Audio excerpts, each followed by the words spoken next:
Hi hello అందరూ ఎలా ఉన్నారు? బాగున్నారా? మేమైతే సూపర్ ఉన్నాము. ఈరోజు వ్లాగ్లో అయితే నేను నా డైలీ రొటీన్ చూపిస్తూ మీకు ఒక స్టోరీ చెప్దాం అనుకుంటున్నాను. స్టోరీ అంటే స్టోరీ కాదు, మేము వెస్ట్ బెంగాల్ వచ్చిన కొత్తల్లో ఎలాంటి సిచ్యువేషన్స్ ఫేస్ చేసాము ఏంటి అనేది మీకు షేర్ చేసుకుందాం అనుకుంటున్నాను. అంటే మేము ఇప్పుడు ఎలాంటి స్ట్రగుల్స్ ఫేస్ చేసాము, మాకు ఎలా అనిపించింది, అసలు ఇక్కడ ఉందామా లేక తిరిగి వెళ్ళిపోతే బాగుండు కదా అన్నట్టు అనిపించింది. ఆ ఎక్స్పీరియన్సెస్ అన్నీ ఈరోజు షేర్ చేసుకుందాం అనుకుంటున్నాను. మీరు మీ వర్క్స్ చేసుకుంటూ నా వ్లాగ్ పెట్టుకొని వింటూ మీరు వర్క్స్ చేసుకోండి. అప్పుడు మీకు కూడా మీ వర్క్స్ అయిపోతాయి, నాకు కూడా నా వ్లాగ్ చూసినట్టు ఉంటుంది కదా. ఎగ్జాంపుల్గా వంట చేస్తున్నావు, లేక కూరగాయలు కట్ చేస్తున్నావు, లేక బట్టలు మడత పెడుతున్నావు, అలా మీరు నా వీడియో పెట్టుకొని నేను చెప్పేది వింటూ మీ వర్క్స్ మీరు చేసేసుకుంటూ ఉండండి. మీ వర్క్స్ అయిపోతే నా వీడియో కూడా చేసినట్టు ఉంటుంది. ఓకే, ఏం చెప్దాం అనుకుంటున్నామంటే, నేను ఫస్ట్ వెస్ట్ బెంగాల్ అయితే మా హస్బెండ్ వచ్చేసారు ఫస్ట్. తర్వాత ఆయన వచ్చిన 1.5 year తర్వాత మేమైతే ఫ్యామిలీ షిఫ్ట్ అయ్యాము ఇక్కడికి. ఫ్యామిలీ షిఫ్ట్ అయ్యేటప్పుడు కూడా చాలా క్వశ్చన్స్ మైండ్లో రన్ అవుతూ ఉన్నాయి. అంటే ఇంత లాంగ్ వెళ్తున్నాము, అక్కడ మనకు తెలిసిన వాళ్ళు ఎవరు ఉండరు, మనకు లాంగ్వేజ్ రాదు, వెళ్ళడం అవసరమా లేక ఇక్కడే ఉందామా అని చెప్పేసి చాలా ఆలోచించుకున్నాము. వెళ్దామా వద్దా అన్నట్లు.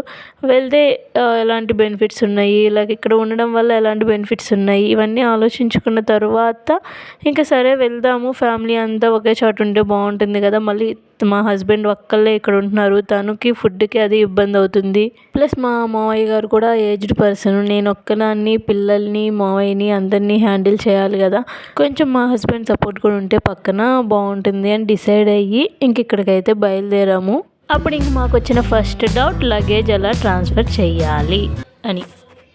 ఏపీ నుంచి కలకత్తాకి లగేజ్ షిఫ్ట్ చేయడానికి ఎంత అవుతుంది అని. వాళ్ళు 80,000 to 1 lakh అని చెప్పారు. నెక్స్ట్ రైల్వే ట్రాన్స్పోర్టేషన్ కనుక్కుంటే అప్పుడు పర్ కేజీకి 5 rupees ఎంత చెప్పారు వాళ్ళు. 2 rupees ఎగ్జాక్ట్గా గుర్తులేదు. ప్యాకింగ్ అంతా మీరే చేసుకోవాలి నీట్గా, మేమేం చేసివ్వము అని చెప్పేసి అంటే మేము ఇంకా నీట్గా ప్యాక్ చేసేసుకున్నాము. అన్నిటినీ కలిపేసి వాటికి థర్మాకోల్ షీట్స్ అవన్నీ పెట్టేసి ఫ్రిడ్జ్ డోర్స్కి వాటికి ఇంకా వాషింగ్ మిషన్కి వాటిలన్నిటికీ థర్మాకోల్ షీట్స్ ఉంటాయి కదా, అవి పెట్టేసి నీట్గా ప్యాక్ చేసుకొని అయితే ఇచ్చాము. ట్రాన్స్పోర్ట్కి వేసినప్పుడు స్టార్టింగ్ పాయింట్లో కదా వాళ్ళు అడగాల్సింది, మీరు అసలు ఏమేమి ట్రాన్స్పోర్ట్ చేస్తున్నారు, మాకు మీ లగేజ్ అంతా చూపించండి అని. నెల్లూరులో ఉన్నప్పుడు వాళ్ళు అడగలేదు. నెల్లూరు నుంచి అది విజయవాడకు వచ్చింది, విజయవాడ నుంచి అది డైరెక్ట్ షాలిమార్కి వస్తే మనం అక్కడికి వెళ్ళి కలెక్ట్ చేసుకోవాలి. అయితే ఇక్కడ ఏం జరిగిందంటే, మనం స్టార్టింగ్ పాయింట్లో వాళ్ళు చెక్ చేసుకోవాలి కదా మనం ఏమేమి ట్రాన్స్ఫర్ చేస్తున్నాము ఏంటి అని. వాళ్ళు అక్కడ చూసుకోకుండా విజయవాడ వచ్చిన తర్వాత నెల్లూరు నుంచి విజయవాడ వస్తుంది కదా, విజయవాడ వచ్చిన తర్వాత వాళ్ళు మా లగేజ్ని మొత్తముని మేము ప్యాక్ చేసినంత ఇప్పదీసేసి, మీరు ఏమేమి ట్రాన్స్పోర్ట్ చేస్తున్నారో మేము చూడాలి, లోపల ఏమేమి ఉన్నాయో కూడా మేము చూడాలి అని చెప్పేసి మేము ప్యాక్ చేసింది మొత్తం తీసేశారు. ఇంకా 2 ట్రంక్ పెడితే ఆ ట్రంక్ పెట్టెలో బట్టలు పెట్టాము. అంటే కొంచెం అవసరం లేనివి అన్నట్లు ఆ ట్రంక్ పెట్టెలో బట్టలు పెట్టి వాటికి తాళాలు వేసేస్తే లాక్స్ అన్నీ పగలగొట్టేశారు. కీస్ ఓపెన్ చేసి చూడడానికి ఏమన్నా కీస్ మా దగ్గర ఉన్నాయి, మేము ట్రైన్ జర్నీలో ఉన్నాము. అక్కడ ఏమన్నా మా వదిన వాళ్ళ పిల్లోడు ఉన్నాడు, లగేజ్ అక్కడ విజయవాడలో ఒకసారి మళ్ళీ షిఫ్ట్ చేయాలి, మీ వాళ్ళు ఎవరైనా ఉండాలి అని చెప్పేసి అంటే మా వదిన వాళ్ళ పిల్లోడిని అక్కడికి పంపించి మేమేమన్నా ట్రైన్లో కోల్కతా రావడానికి జర్నీలో ఉన్నాము. ఇంకా కీస్ మా దగ్గర ఉన్నాయి కదా, తన దగ్గర లేకపోయేసరికి ఇంకా ఆ లాక్నంతా పగలగొట్టేశారు వాళ్ళు. అది మళ్ళీ లాక్ తెచ్చి వేసుకోవడానికి కూడా లేకుండా మొత్తం పగలగొట్టేశారు.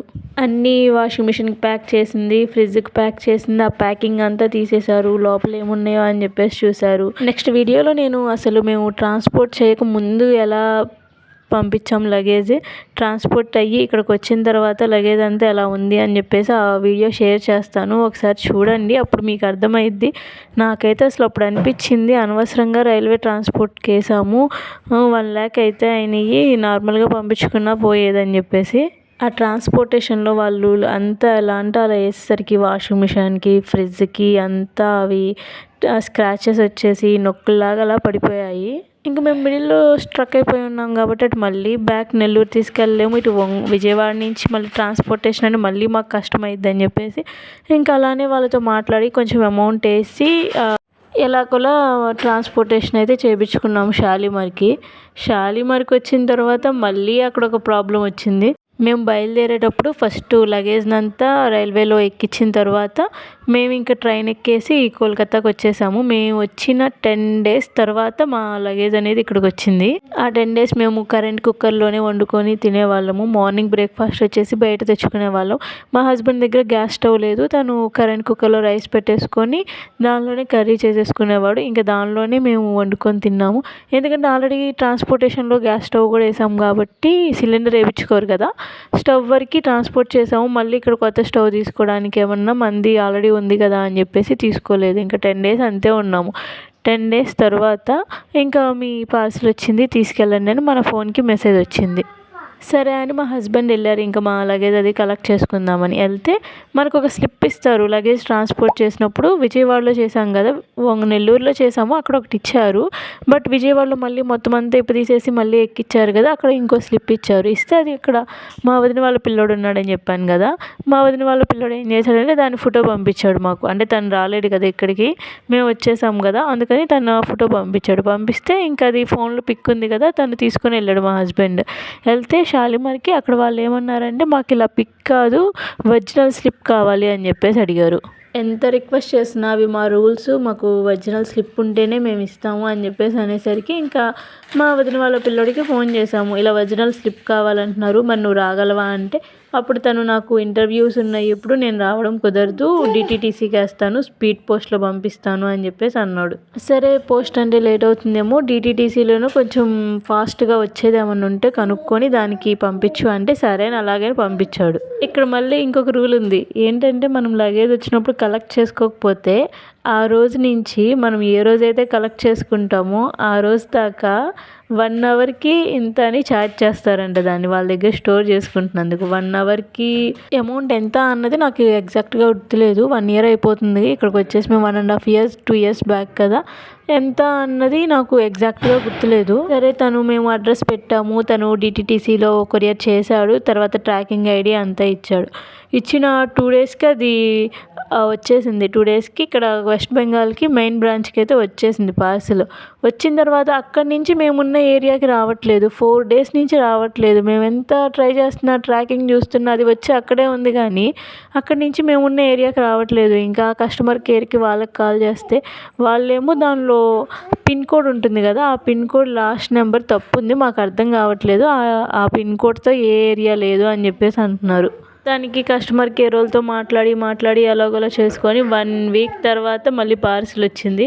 4 days తర్వాత మళ్ళీ సాటర్డే సండే హాలిడేస్ వచ్చాయి. ఆ టైంలో మళ్ళీ కొరియర్ రాదని చెప్పేసి అన్నారు. ఫైనల్గా ఒక 1 week తర్వాత పార్సిల్ అయితే అది స్లిప్ ఉన్న పార్సిల్ అయితే మా దగ్గరికి వచ్చింది. ఇంకా అది కలెక్ట్ చేసుకొని మా హస్బెండ్ ఆ స్లిప్ తీసుకొని షాలిమార్ అయితే వెళ్ళాడు. వెళ్ళిన తర్వాత అసలు ఆ లగేజ్నంతా చూసి షాక్ అయ్యి, మొత్తం పాడైపోయినాయి, వర్షాలు పడినట్టున్నాయి, మరి వాళ్ళు ఎక్కడ పెట్టారో ఏంటో, ఆ లగేజ్ అంతా తడిచిపోయి బట్టలన్నీ పాడైపోయి అసలు ఎలా అంటే అలా అయిపోయి వచ్చాయి. అవన్నీ కూడా నేను నెక్స్ట్ వీడియోలో షేర్ చేస్తాను. ఫైనల్గా వెస్ట్ బెంగాల్లో మేము ఉంటున్న ఏరియాలో ఉంటున్న హౌస్కి అయితే లగేజ్ అంతా షిఫ్ట్ చేసేసుకున్నాము. ఓవరాల్గా ఏపీ నుంచి కోల్కతాకి లగేజ్ షిఫ్ట్ చేసినందుకు రైల్వేకి ఎంత ఛార్జ్ అయిందంటే అప్రాక్సిమేట్గా 50 అంటే 50,000 అయింది. అంటే నెల్లూరులో స్టార్టింగ్ ఎక్కించినందుకు అక్కడ మనం కొంత అమౌంట్ పే చేయాలి. అక్కడే ఒక 17,000 to 20,000 పే చేసినట్టున్నాము. మళ్ళీ విజయవాడలో అంతా దించి చూసినందుకు అక్కడ ఒక 5,000 అయింది. మళ్ళీ షాలిమార్లో 7 days ఉంది అని చెప్పేసి అన్నాను కదా, అంటే కొరియర్ రావడం లేట్ అయ్యి ఆ 7 days ఉన్నందుకు వాళ్ళు పెనాల్టీ కింద 14,000 ఏమో కట్టించుకున్నారు. మళ్ళీ షాలిమార్ నుంచి మేమున్న ఏరియాకి రావడానికి 15,000 తీసుకున్నాడు వ్యాన్ అతను. అలా 50 to 60 అయ్యింది.